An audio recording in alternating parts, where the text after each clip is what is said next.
Hi guys, and welcome back to another episode of Lipstick and Lore. Roll the intro. Today I'll be your tour guide in the spooky, unsolved, conspiratorial, and historical stories that plague my mind and now have to plague yours. Today's case is that of Missy Bevers, which is one that has been unsolved for over 10 years now. It happened in roughly 2016, and it's one that really I found out at the beginning of my true crime journey and is one that still mind boggles me today. So I figured I would get on here and share it with you guys. And without further ado, let's get into today's case. Oh, and don't forget to like, subscribe, and let me know your thoughts down below because I would love to hear from you. Okay? Bye bye. And once again, handing it back over to Voice Over Me. So today's case is actually having its 10th anniversary this year, and that is one of the reasons that I did want to cover it because it's one that I learned about very early on in my true crime journey, and I thought it is one that is not talked about too much. It's not like super famous, but I think it's still incredibly important. And it being the 10th year anniversary, I thought today was the perfect time to talk about it. So, without further ado, let's get into the case of Missy Bevers. So, who was Missy Bevers? Missy Bevers was a 45-year-old mother of three. She was a fitness instructor. She was born August 9th, 1970. Her full name is Terri Miss Bevers, but most people call her Missy, and she was born in Graham, Texas. She and her husband had three daughters, ages 8, 13, and 15, and were said to live a pretty normal suburban life. Missy often posted on Facebook about her fitness journey and all the accomplishments she made. She often ran 5Ks and participated in fitness events and posted a lot of her fitness routines online. She also ran fitness classes at her local church for the people in her town, and she overall enjoyed building the community. And she was really about being positive in your fitness journey and keeping at it and not giving up, and sort of just encouraging everybody to not necessarily lose weight or get super strong, but just get out and stay moving and stay motivated. Fast forward to April 18th, 2016. The early morning started like any other for Missy Bevers. She was a well-known fitness instructor around her town of Midlothian, Texas, which I think I'm saying that wrong. Midlothian? I don't know. Someone let me know in the comments if you're from around there, if you know how to pronounce that, because I have zero clue. This is where she lived with her husband, and his name was Brandon Bevers, and their three children. And she was heading to the church, her local church, to teach one of her fitness classes that day. This was Creekside Church of Christ. And just after 4 a.m. on April 2016, 45-year-old Terri Missy Bevers pulled up to the parking lot of the Christian church. It was another routine class for the fitness instructor. She had a very loyal following to her gladiator boot camps, which is basically her fitness classes, where she did intensive exercise. And it was something where if like you weren't really just coming to one, you were probably showing up for every single class, which was how she built such a community for her fitness instruction. And oftentimes she would arrive at the church around 4 or 5 a.m. to set up her equipment and get her classroom ready before everyone arrived around 6, I believe. She hosted these boot camps weekly and oftentimes would film her sessions and post them on the internet. She was very active on Facebook. She also had a goal of becoming a certified personal trainer one day. So she drove about 20 minutes to the church, but Missy never got to instruct her class as planned that day because a few minutes after she arrived at the church to set up, she was murdered by an assailant in head-to-toe police tactical gear that had already been roaming the church that morning. About an hour later, Missy's body was discovered, but it was already too late because her masked assailant that had killed her had already fled the scene. The night before the day of the class, Missy had posted an innocent post to her Facebook page that said, "No excuses, you are gladiators." Investigators believed this had given the killer her location and what time she would be at the church, which could have led to her untimely demise. This had given Missy's seemingly innocent last post a sinister meaning. It was something that she posted very often, and this one was posted in response to the fact that it was supposed to rain that morning, and Missy wanted everyone to know that despite this, she still wanted people to show up because she believed fitness was more important and that it was still something that can be done even in the rain. Surveillance cameras show Missy arrived at the church around 4:18 a.m. and she headed to set up that rainy morning. She parked her car near the front of the church so she could easily unload the equipment for her class. This was something that she typically did because she didn't want to have to carry the equipment through the parking lot, so she was basically backed up right to the front door in that first little area that you can pull up to. Unbeknownst to Missy, the masked assailant was already present in the building. The church's motion-activated security cameras had captured the person dressed head to toe in police tactical gear. They entered the church at 3:50 a.m., roughly 10 minutes before Missy was set to arrive. The surveillance cameras showed the assailant walked the halls calmly, opening doors and looking in windows, as if killing time. The person was completely unrecognizable, with a helmet and gloves, and heavy tactical gear.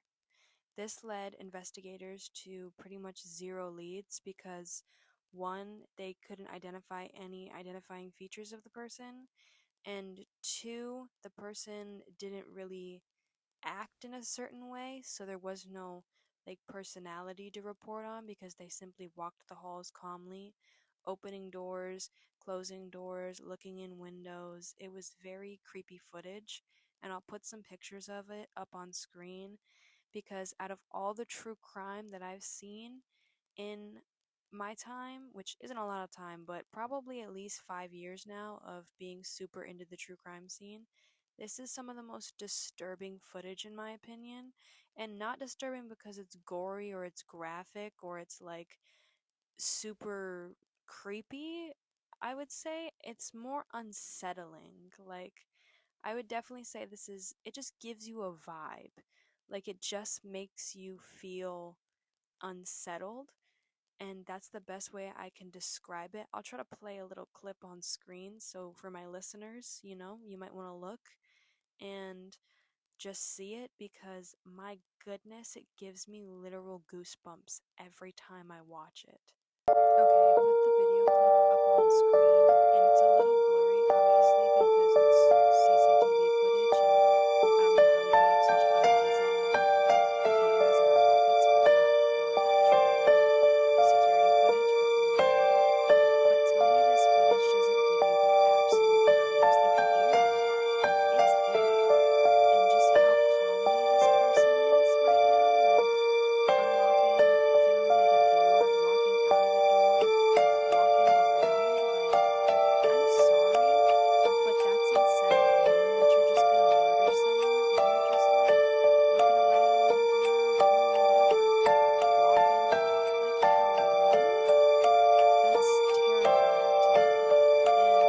And this person literally walked around this building for 10 minutes.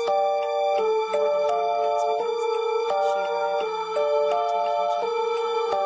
How calm they are, sitting still, just open doors, just walking around. It's not graphic or anything. It's just a person walking around, but it's unsettling and it is graphic, and it's one of the very few footages that are actually giving me chills, literal chills, goosebumps. I'm watching this right now. I have goosebumps. There's so many angles of this person just twiddling their fingers.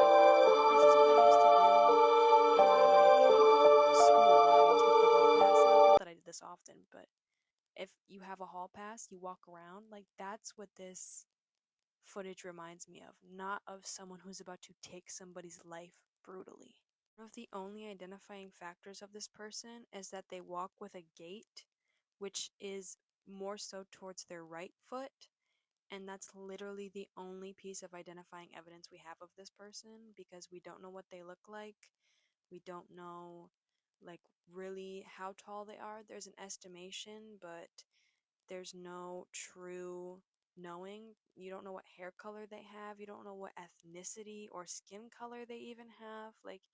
The only thing we know is that they walk with a slight limp in their right foot, and that's literally it.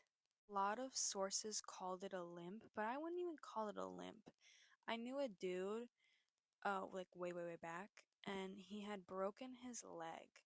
And so when they put it back together, his one foot turned outward. Now I'm pigeon-toed, which a lot of people like to make fun of me for. Okay, it's been a struggle my whole life. But pigeon-toed, in case you don't know, is where both of your feet turn inward. And some people have it where their feet turn outward, and that's called, I think you have duck feet, I think that's what that's called. But this person seems to have one foot that walks straight, like in a straight line, and then the other one seems to turn out. So I'm wondering if they've almost had some type of surgery on that foot, because a lot of times that happens where if you have surgery on one leg or one foot, it'll actually turn outward. I've known, I think, at least 3 people who have had this happen. The one dude just stuck out in my mind. But yeah, so it's not really a limp, it's more of like the person's foot just turns out instead of going straight. Church security cameras capture Missy entering the building and going to her room. Security cameras did not catch Missy's brutal end, which is because it was actually like in the classroom. And I know schools at least do it to where you can't legally have like cameras in classrooms because it's like a invasion of privacy or something like that. I don't know like the exact law. I'll try to put it up on screen if I find it. But it's like you can't have them in classrooms or something like that. And I would assume churches are the same way because like they do Sunday school and things and like youth groups with children. So if someone knows for sure if this is an all church thing or just churches that have like classrooms in them, let me know down below. And I'm going to put the law up on screen of why like schools can't do it, and I'm assuming that's the same reason why churches with classrooms can't do it. So I just looked it up, and it's like state by state, classroom by classroom basis. So I'm assuming this is either a state law in Texas or just like one that the church used. But yeah, a lot of places don't have cameras in classrooms because it is somewhere with an expected level of privacy, which makes sense. Like that makes sense to me. So that's why there was no security cameras in there, because a lot of people were really angry that the footage of her actually being murdered was not found. And one, like, yes, it does suck, but I don't think it would have helped in any way, because we couldn't identify the person anyway, so watching her be murdered wasn't going to help us in any capacity. And two, even if they did have it, I wouldn't release it to the public. It adds nothing to the case. So I just wanted to explain that, because a lot of people, I saw a lot of like comments on videos and questions in the Reddit threads about, well, why wasn't there cameras in the classrooms? And that's actually a pretty common thing with anywhere that deals with like children learning or just people learning in general. They don't have cameras in the classrooms because there's an expected level of privacy. I couldn't find if like the security cameras caught the assailant walking out. I'm assuming yes, because otherwise that wouldn't make any sense, but what do I know? 45 minutes later, students arrived to the church for their workout class and stumbled upon Missy's body. Upon finding the gruesome scene, the students immediately contacted the police, and they arrived within the hour. They had found Missy had puncture wounds to her head and chest. Police were called, and the local police weren't used to dealing with this kind of case in their area, especially in such a close-knit community. As they dug deeper into the case, they struggled to find a motive as to why anyone would want the 45-year-old mother and wife dead, as well as trying to figure out who this person was because of the tactical gear. While searching the crime scene, they found entry into the building, which I couldn't quite, like, there wasn't a confirmed what this entry was. I think it was like a door with a broken latch, was what a few sources said, but then there was a couple other sources that said There was no signs of forced entry, so I'm not really completely sure on that one. But either way, the person did gain entry into the church. Whether they walked through the front door or not, I could not say. Also, during the investigation of the crime scene, they found a few rooms that looked as if they had been burglarized, but like nothing was taken. So almost a stage burglarization. Like if someone breaks into your house, also burglarized is such like a fun word, but I feel like I sound like a cartoon character when I say that, and I don't know why. But basically things were strewn about and moved and hit and pushed over, but nothing was actually stolen. Later on, a height analysis was done on the footage and determined that the suspect is around 5'2" to 5'8", which is 5 foot 2 inches or 5 foot 8 inches, and that was the range that they gave. This, along with the suspect's odd gait, made some investigators think that the suspect may have been a woman. And this was because one, the height, and two, they thought that maybe the person was actually walking in shoes that were slightly too big for them, and that's why their walking was so weird, which I kind of like agree with a little bit, because I have a pair of shoes that are actually men's, and they're like not super duper big for my feet, but are slightly too big with my feet. And when I first wore them, I did walk a little funny because I wasn't used to the size of them. So that could be a extremely accurate theory, or it could be a completely inaccurate theory. You know, I'm just a goober on the internet. Who's to say my opinion means anything? After finding relatively no leads, investigators appealed to the public for more information. While they waited for public's response, they investigated the most likely suspects, including her husband, Brandon Bevers, whose alibi was a fishing trip in Mississippi. This was soon confirmed to be true. Brandon reported that he couldn't think of anyone who would want to murder his wife. The police then got a search warrant covering the Bevers' cell phone records from March 1st to April 24th. These searches reported that Bevers had been having what the police determined as an ongoing financial and marital struggles, as well as informal and personal relationships external to the marriage, which basically means they thought they were having affairs. Messages between Missy and Brandon mentioned affairs. Police also came across evidence that Missy had been reaching intimate and flirty messages over LinkedIn, I don't know why I said reaching, receiving intimate and flirty messages over LinkedIn, which when I heard this, I'm sorry, who is sending, like, who's sliding into your DMs on LinkedIn? Like, I have a LinkedIn and I have like 3 friends on LinkedIn, and one of them is a CEO of a company. Like, I'm sorry, who is sliding into your DMs on LinkedIn? Like, that's a professional site. That's not a, like, I don't know. I'm sorry. That really flabbergasted me. I guess maybe in 2016 LinkedIn was popping like that. I don't know. Let me know if you had a LinkedIn in 2016. Was it popping off like this? Were people sliding into your DMs? Were you sliding into people's DMs? Cuz I did not realize that LinkedIn had game like that.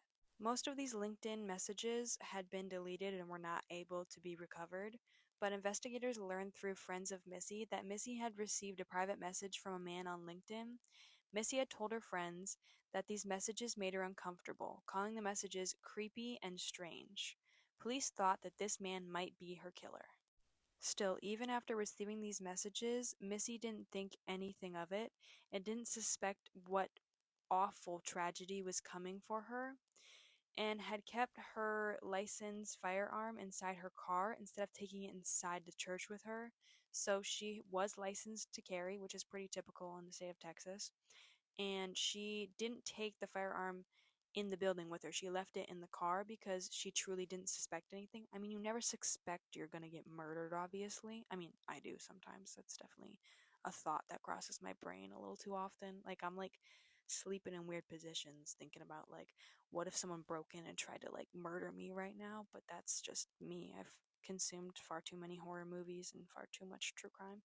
But yeah, you don't really think, you're gonna get murdered on an average Tuesday. So she didn't take it in with her, which, I mean, it just kind of sucks because, you think about maybe if she did, maybe she'd still be alive, but you could woulda, coulda, shoulda all day, and unfortunately, bad things happen, and we have to move forward and try our best to give justice where justice is due and, learn from past mistakes. Soon after confirming Brandon's alibi, the police attention turned to Randy Bevers, Missy's father in law. On April 22nd, just 4 days after Missy's death, Randy went to a local dry cleaner carrying a woman's blood soaked shirt. He told the employee that the blood had come from a dog, and this sort of tipped the employee off because she reported this, which good on this woman because that's suspicious. That's weird. I'd turn him in too. I'd call the cops, be like, "Hey man, I wonder how many times that happens at like dry cleaners where someone comes in and they're like, yeah, I got Kool-Aid on it, or like I got a bloody nose." Like, how many times do you think that happens? Like, I feel like that's probably a lot. I don't know. Maybe not. Dry cleaners, sound off in the comments. Let me know. Do people come in with like blood-stained clothes and you just have to like do it because you're trying to get paid? The police did have the t-shirt forensically analyzed. Randy fit the killer's description. He had also walked with a limp, but his alibi was confirmed, and his story was corroborated by his daughter about the dog. The analysis confirmed that the blood was from a dog, and over the next few weeks, this led police's attention away from him because everything he said seemed to check out. After that lead went cold, investigators looked for other leads, including video cameras from surrounding businesses. One in particular caught their eye. It was that of a suspicious car caught on a security camera in a sporting goods store near the church.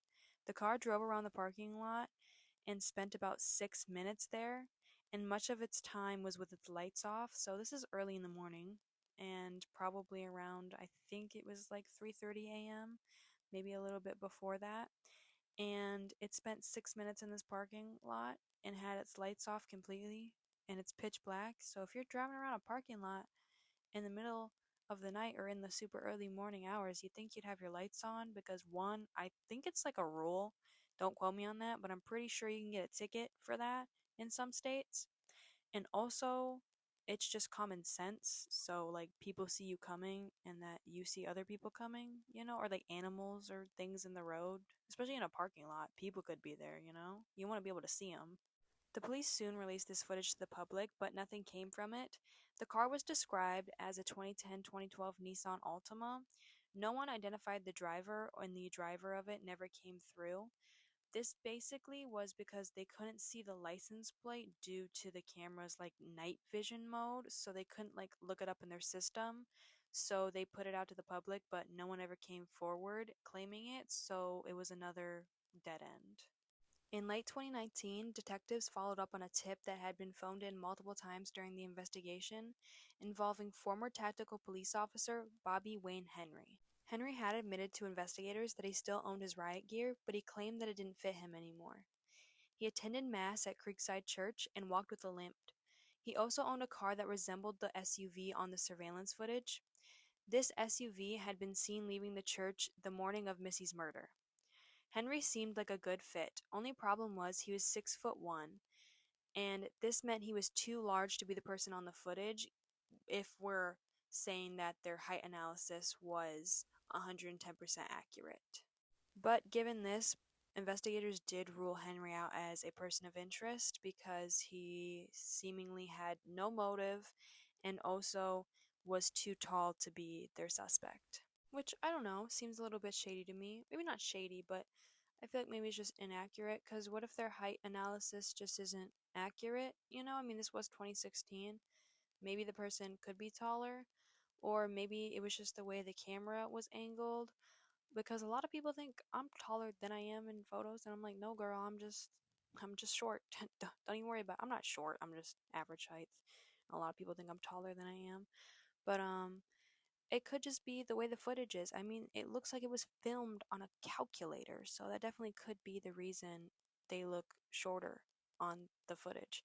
But also, not only that, just that he is, or was a law enforcement agent, and that they're like, no, we're not going to look into him. Just seems a little shady to me. I don't know. That's a personal opinion. Once again, I'm just a goober on the internet. What do I know? After this, investigators really didn't know where to turn to because all their leads had in fact gone cold. All they knew was that they had this footage with an unidentified person, and they knew that that unidentified person did in fact kill Missy, but they had no idea who this person was. So for a long time, this case went relatively cold. Investigators did appeal for more public information, but there was only so much the public could do. I mean, realistically, there's only two people in that church, the killer and Missy, and everyone else came later and really only stumbled upon what they could. And that really stumped investigators because, of course, they have no concrete evidence, no DNA evidence, no fingerprints, no nothing, just this grainy video footage of a person in complete tactical gear. But in 2021, just 5 years after Missy's demise, the police department announced that a retired world law enforcement officer agent had joined their team and was working on the investigation. This law enforcement agent claimed the case was not yet cold. Quote, "It's a very difficult thing to say if we're any closer now than we were since it happened." Quote, "Sometimes it seems like we are being silent, and that silence cannot be mistaken for a lack of activity." End quote. The PD chief, Carl Smith. So basically, he's saying that this case is not a cold case and that they are going to continue to investigate it and do the best they can to try to get this case solved because it's one that really shook the town, especially being such a small town and so many people knew Missy because she was literally the fitness instructor of the town. It really shocked people. So, what are my concluding thoughts on this case? I think it's tragic.